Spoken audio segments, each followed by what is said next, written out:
Spy news, शोध सत्याचा. गेल्यानंतर मशीन बघायचे आणि फक्त शिट्टी कुठे दिसते तेवढी बघायचंय आणि त्याच्या समोरचं बटन दाबायचंय खटाखट खटाखट आणि मग निकाल लागल्यानंतर विकास होणार आहे पट पटापट.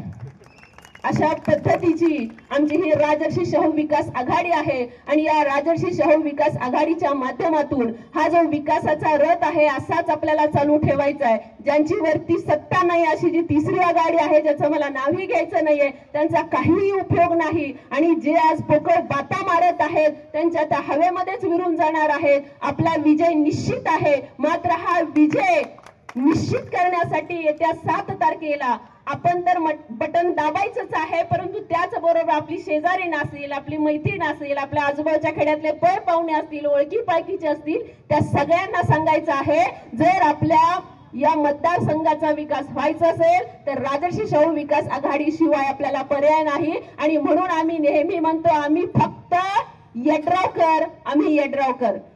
या ठिकाणी काम जनतेसमोर घेऊन जायचं आहे आणि आमचे नेतेच असे आहेत बोले तैसा चाले त्याची वंदावी पाऊले अगोदर करत आहेत आणि मग सांगत आहेत आम्ही हे केलेलं आहे आणि म्हणून तुमच्या दारामध्ये मत मागण्यासाठी आम्ही आलेलो आहोत आणि तो आमचा नैतिक अधिकार आहे. आणि अशाच पद्धतीचे उमेदवार साहेबांनी राजर्षी शाहू विकास आघाडीच्या माध्यमातून आपल्या समोर दिलेले आहेत. ते उमेदवार आपापली मतं व्यक्त करतीलच, पण मला आवर्जून तुम्हाला या ठिकाणी विरोधकांच्या काही सत्य गोष्टी सांगायच्या. मला टीका करायची नाहीये. कुरुंदवाडची नगरपालिकेची निवडणूक नुकतीच पार पडली. या निवडणुकीमध्ये जनतेनं प्रथम महिला लोकनियुक्त नगराध्यक्षा म्हणून प्रचंड बहुमताने मला निवडून दिलं. पण या प्रचाराच्या दरम्यान आणि मी राजर्षी शाहू विकास आघाडीकडून निवडून आलेली आहे, पण या प्रचाराच्या दरम्यान ज्या घडामोडी कुरुंदवाड नगरपालिकेमध्ये झालेल्या होत्या त्या सध्या आपल्या मतदारसंघामध्ये होत आहेत. म्हणून तुम्हा सर्वांना मी सावध करण्यासाठी आलेली आहे, कारण काही गिधाड वाघाचं कातडं पांघरून आपल्या समोर येत आहेत आम्ही वाघ आहे म्हणून, पण आमच्या वाघांना डरकाळी फोडली की त्यांचं कातडं निघून पडत आहे आणि गिधाड समोर आपल्याला नाचताना निश्चितपणे दिसतील. यांचं वास्तव काय आहे?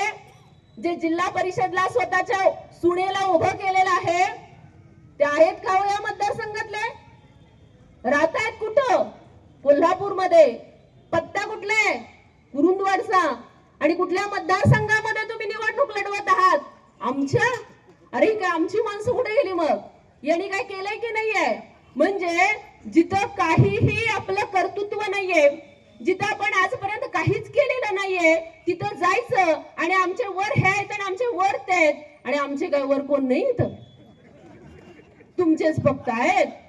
त्यांनी किती विकास केला आतापर्यंत ते सांगा आणि झालेल्या 5 वर्षामध्ये आमच्या वाघाने किती विकास केला हेही आम्ही सांगायला ठाम आहोत. म्हणून साहेबांच्या वरती मी नेहमी म्हणते की जेव्हा जेव्हा टीका होईल ना तेव्हा तेव्हा ती झेलण्यासाठी ढाल म्हणून आम्ही कार्यकर्ते उभे असतो. ते टीकेचं यत्किंचितही एकही शब्द साहेबांपर्यंत आम्ही जाऊ देत नाही. प्रक्रिया याच्यावरती बोगस संस्था तुम्ही उभा केल्या. आज त्यातली एक संस्था तुम्ही दाखवा. म्हणजे फक्त शासनाचा निधी आणायचा, बोगस संस्था उभा करायच्या, 4 लोकांना काम देतो म्हणून गरिबांचे पैसे हडप करायचे आणि ती संस्थाच परत बंद पडलेली दिसते. कागदोपत्री ते आहे आणि तुम्ही पैसे खात आहात. त्यांच्या वडिलांनी चालू केलेली, ज्यांच्याबद्दल मला प्रचंड आदर आहे, त्यांचं नाव संपूर्ण जिल्ह्यामध्ये आदरानं घेतलं जातं, त्यांनी सुरू केलेली शेतकरी खरेदी विक्री तंबाखू संघ जो होता तोही तुम्हाला चालवता आलेला नाही. जवळजवळ 500 कोटी रुपयांचा टर्नओव्हर असणारी फार मोठा संघ होता. तो संघ तुम्ही बंद पाडला आणि आज जनतेच्या समोर तुम्ही येता आम्ही काम करतो. वडिलांनी चालवलेला 500 कोटीचा उद्योग समूह तुम्हाला चालू ठेवता आलेला नाही, तो तुम्ही खाऊन टाकला. स्वतःचे चालू ठेवलेले उद्योग व्यवसाय तुम्ही गिळंकृत केले. गोर गरिबांच्या ठेवी तुम्ही गिळंकृत केला. परवा एका कार्यक्रमामध्ये म्हणजे 6 महिने झाले असतील, एका कार्यक्रमामध्ये ती व्यक्ती म्हणत आहे ज्याची सून आज उभी आहे जिल्हा परिषदेसाठी, ती व्यक्ती म्हणते भाजप सरकारनं मला फार मोठं हे स्थान दिलेलं आहे, फार मोठं काम माझ्याकडे आहे आणि त्यामुळं एक पद माझ्याकडे आहे आणि या पदामुळे मी संपूर्ण भारतभर फुकट फिरतोय. माझा खायचा खर्च हा पक्ष बघतोय, माझ्या तेलाचा खर्च पक्ष बघतोय. अरे सामान्य माणूस समोर आल्यानंतर त्याला तुम्ही हे सांगताय, काय तुमची बुद्धी? अरे मी पक्षाच्या वतीनं हे कामं केली, मी पक्षाच्या वतीनं त्याला काम केलं, मी हा विकास केला, याला म्हणायचं असतं नेता. यांची बुद्धी गुडघ्यात नाही, घोट्यात नाही, तळव्याच्या खाली गेली की काय असं मला वाटायला लागले. अरे जनता समोर आल्यानंतर जनतेला काय बोलावं याची सुद्धा अक्कल आपल्याकडे नाहीये. आणि यांचे वंशज म्हणे आता आमच्या मतदारसंघामध्ये येत आहेत आणि आम्हाला सांगतायत आम्ही विकास करू, विकास करू. माझ्या मते साहेबांनी केलेला विकास सुद्धा या भविष्यामध्ये हडप करतील, विकास सुद्धा आपल्या नावावरती खपवतील, भविष्यामध्ये निवडून येणारच नाहीयेत. पण मी सांगते की जेव्हा जेव्हा मतदारसंघामध्ये निवडणुका लागतात तेव्हा भगिनींना मला आवर्जून सांगायचं आहे की बायांनो, आपल्याला राजकारण फारसं माहित नसतं. घर दार आणि आपलं संसार याच्यामध्येच आपलं विश्व असतं आणि फार फार तर त्या टीव्हीच्या डबड्यामध्ये. याच्या पलीकडे राजकारण आपल्याला माहित नसतं. पण थोडंफार राजकारण आता आपण समजून घेतलं पाहिजे की माझ्या या मतदारसंघाचा विकास मी फक्त एक बटन दाबल्यामुळे कसा होणार आहे. मला जर वाटत असेल माझ्या गावचे रस्ते चकाचक असावेत, माझी मुलं ज्या अंगणामध्ये खेळणार आहेत ते अंगण अगदी सिमेंट कॉन्क्रीटचं असावं, गटारी बंदिस्त असाव्यात, माझी मुलगी संध्याकाळी 8 वाजता क्लासमधून येताना सुद्धा ज्या ज्या ठिकाणी दिवे नाही त्या प्रत्येक ठिकाणी दिवे लागलेले असतील, मी बिनधास्तपणे वावरू शकेन, अशा पद्धतीचं वातावरण या एका मतामुळे मी निर्माण करू शकते. हे राजकारण आपल्याला समजून घ्यायचं आहे.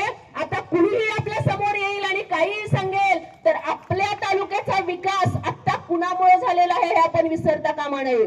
राजर्षी शाहू विकास आघाडीच्या माध्यमातून आदरणीय राजेंद्र पाटील यड्रावकर साहेब यांनी गेल्या पंचवार्षिक मध्ये तर प्रचंड विकास कामांचा धडाका लावलेला आहे. मी फक्त एक फोन केला, मला या सभेला यायचं आहे, तर या मतदारसंघामध्ये साहेबांनी केलेली कामं फक्त मला थोडक्यात सांगा. खरं सांगते मी आता आणायला विसरले, एक 25 पानं त्यांनी मला दिली.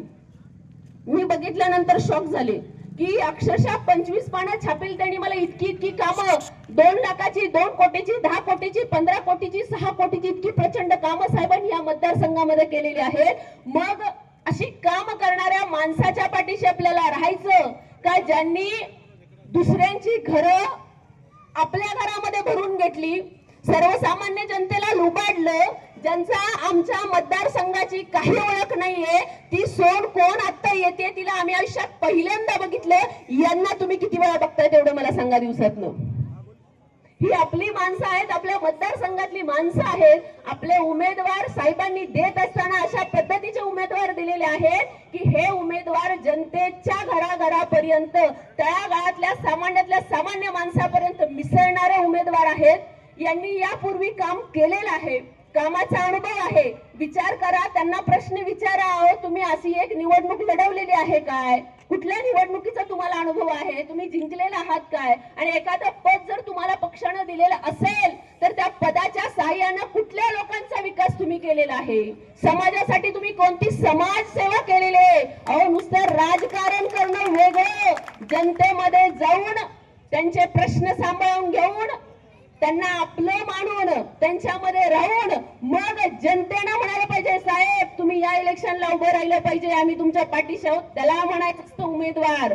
पालिकेमध्ये एक व्हिडिओ खूप छान व्हायरल झाला असे, बरेच व्हिडिओ आम्हाला व्हायरल करता आले असते, पण बिचारे ज्यांनी आम्हाला ते ऑडिओ आणि व्हिडिओ दिले ना ते कुठेतरी भविष्यामध्ये धोक्यात येतील म्हणून ते आम्ही व्हायरल केले नाहीत. एक 2-4 मात्र ते स्वतःहून म्हणले करा व्हायरल म्हणून व्हायरल केलेले होते. यांचा एक मुखवटा होता काँग्रेसचा आणि दुसरा मुखवटा होता भाजपचा. म्हणजे अरे ज्या पक्षाला तुम्ही इतका मोठा देशातला पक्ष म्हणता ना, कुरुंदवाड मध्ये तुम्ही आघाडी लावली आणि डिपॉझिट जप्त व्हावं, तुमचं जे इथं आता मत मागत आहेत त्या पक्षाच्या चिन्हावरती तुमचं काय नेतृत्व आणि कर्तृत्व आहे जनतेने दाखवून दिलेलं आहे. आणि त्यामुळे त्या ठिकाणी काम करत असताना नेता कसा असावा, जनतेच्या हाताला काम देणारा असावा, जनतेची कामं हिरावून घेणारा नसावा. अहो तुम्ही मयूर दूध संघ उभा केला, तरुणांना काम दिलं, कुठे आहे तो मयूर दूध संघ? ज्यांना काम दिलेलं होतं ती मुलं आज रस्त्यावरती आलेलं आहे, ज्यांची कामं गेलेली आहे त्यांचे संसार आज उद्ध्वस्त करण्याचं काम तुम्ही केलेलं आहे. इथेनॉल प्रकल्प म्हणून तुम्ही डंका मिरवला, त्या प्रकल्पाची आज काय अवस्था झालेली आहे. अहो एस के पाटील बँक, ज्या बँकेचे संचालक आम्ही होतो, अहो आमच्याही घरावरती जप्ती आलेली होती. कर्ज कुणी काढलं, बँक कुणी बुडवली? अहो त्या बँकेमध्ये या बसलेल्या महिलांनी मोल मजुरी करून 100, 200, 500 रुपये ठेवी ठेवलेल्या होत्या. चालू खात्यावरती त्यांच्या रकमा होत्या, त्या सुद्धा तुम्ही गिळंकृत केल्या. म्हणजे जी बँक तुम्ही स्वतः खाल्ली, संचालकांना वेटीस धरलं, आज ते वयोवृद्ध संचालक काय करतील की ज्यांच्या नावावरती कोट्यावधी रुपयांची रक्कम आपण गिळंकृत केलेली आहे.